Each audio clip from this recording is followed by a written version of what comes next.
welcome to this edition of Happenings in the Dearborn Public Schools.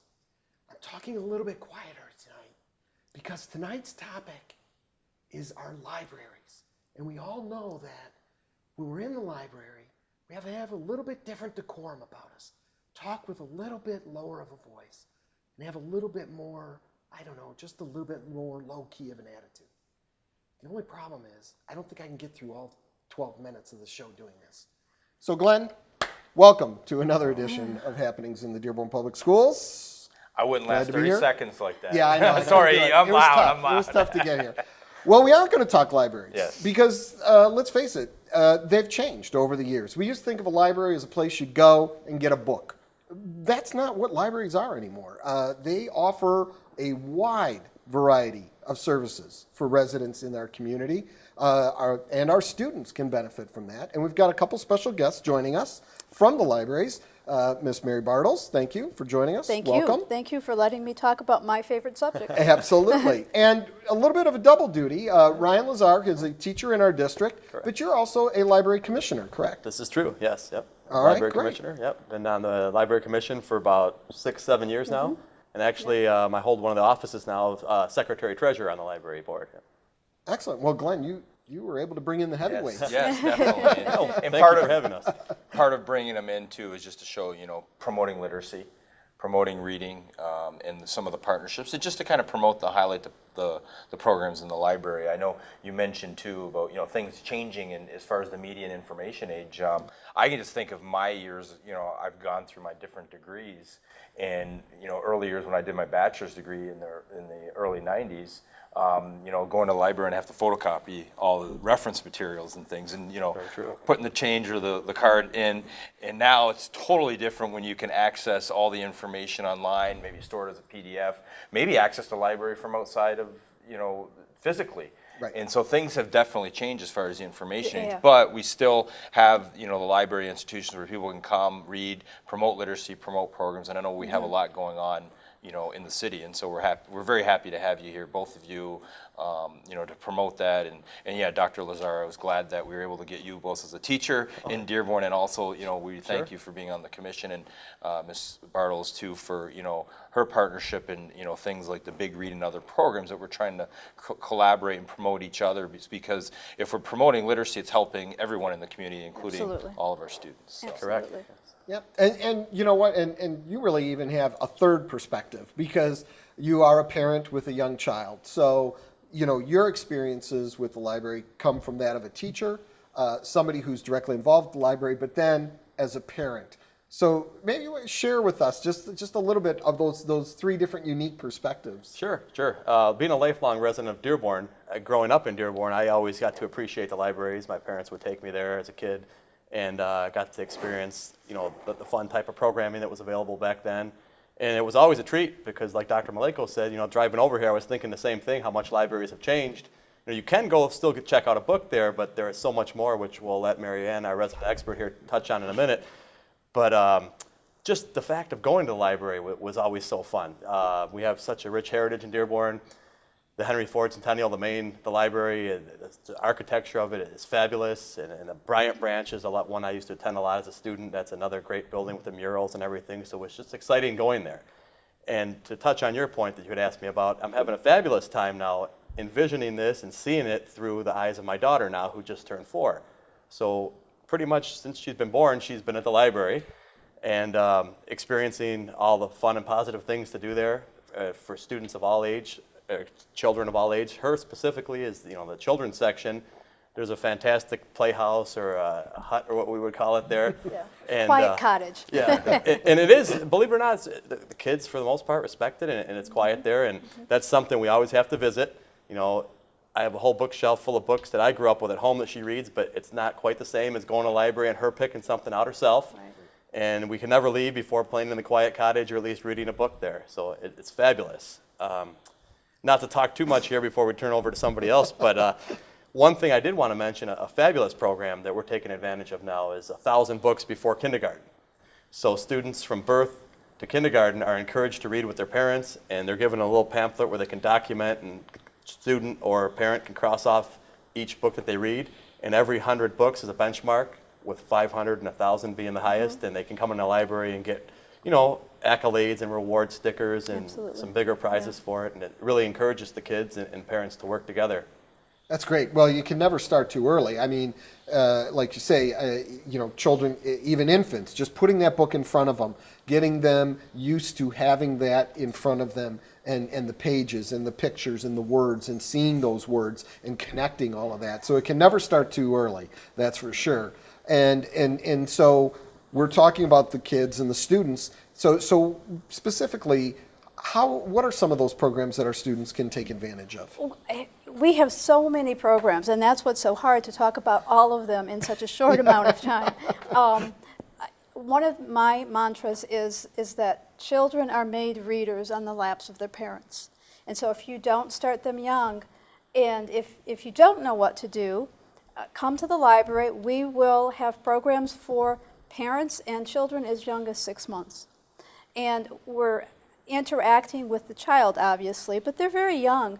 But it's more about interacting with the parent and teaching them those rhymes and showing them the right kinds of books to work with their children. And so we start very young, and then we go up all the way to teens in our youth department. And so we have lots of programs. And then we have really kicked it up a notch because we think that of the library as a community space. And so now we have a lot of programs for adults. You can come to the Monday night Blockbuster program. You can take part in the Big Read. Everybody can take part in that whenever we have that. We have music programs. We're having one this coming Saturday. The Children's Choir from Detroit is doing a free concert for us Saturday afternoon. And all sorts of music programs and history programs, and we've had cooking programs at the library. Yoga, you name it, we've done it. And it's the wonderful thing is it's all free. And you can't beat that. No. Yeah. And then the library is still that place where you can come and check out a book, check out a movie, very popular collection, entertainment movies. We have a fantastic international language collection and international language movies. Oh gosh, just so many things. And then you talked, Dr. Maleyko, about the online resources. Just a tremendous amount of things that students can use with confidence, that the information they're getting is accurate, rather than just Googling something and finding a blog that might or might not be accurate. So we encourage students to come in so that we can teach them to choose that correct information. And then we have fun things. We have Hoopla, which is streaming movies, downloadable music, audiobooks, comic books, lots of comic books. We have Overdrive, which is our ebook and audiobook online. You can just download it to your device. And we even have something called Zinio, which is online magazines.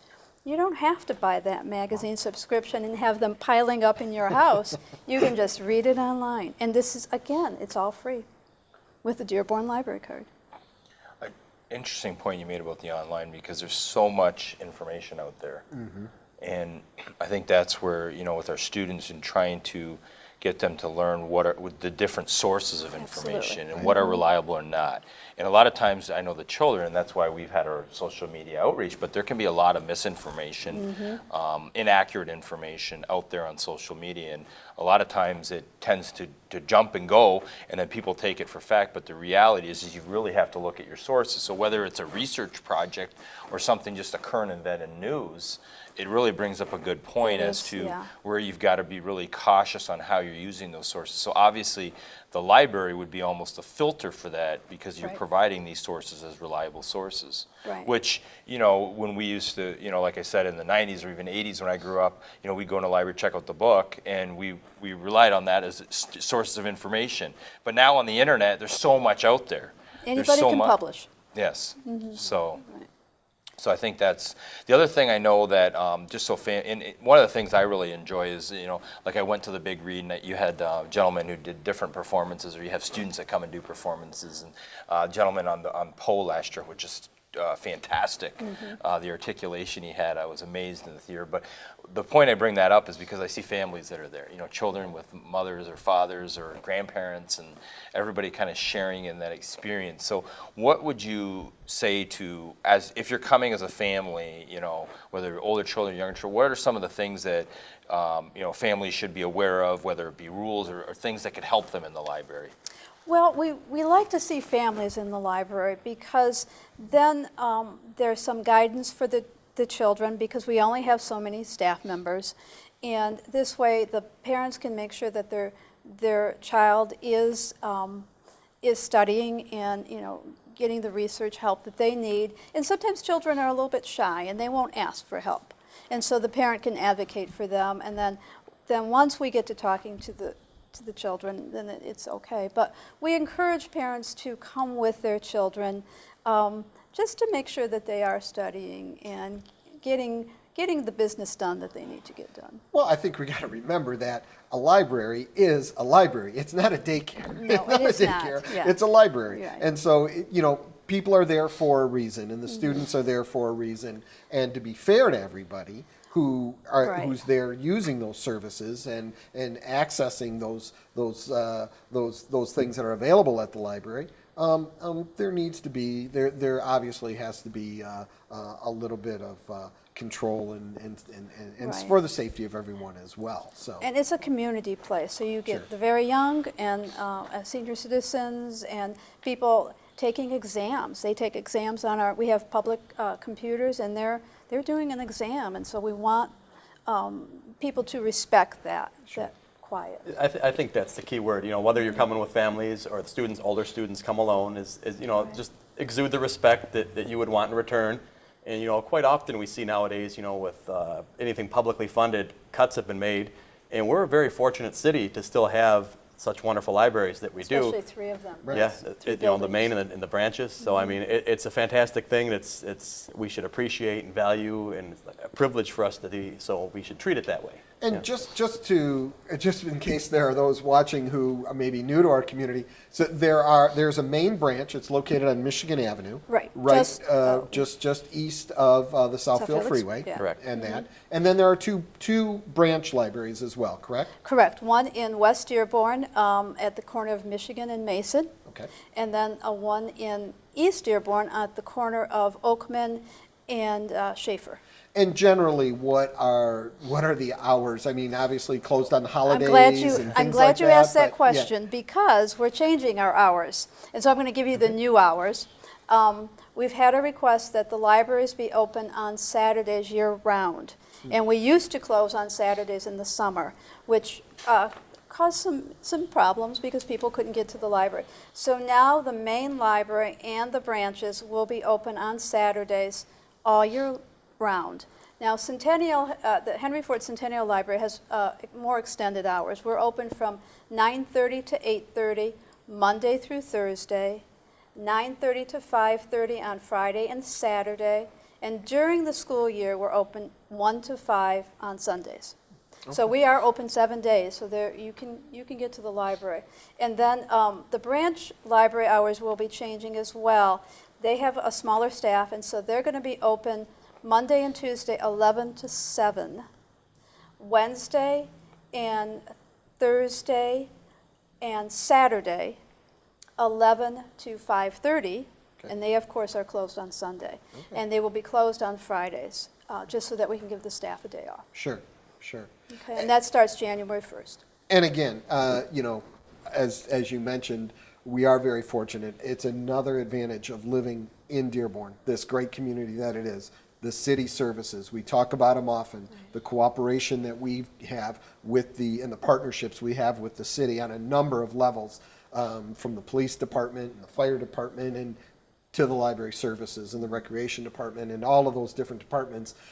Not all communities can offer their citizens these types of services. And so, Some again, communities don't have we are that. very fortunate. We are very fortunate.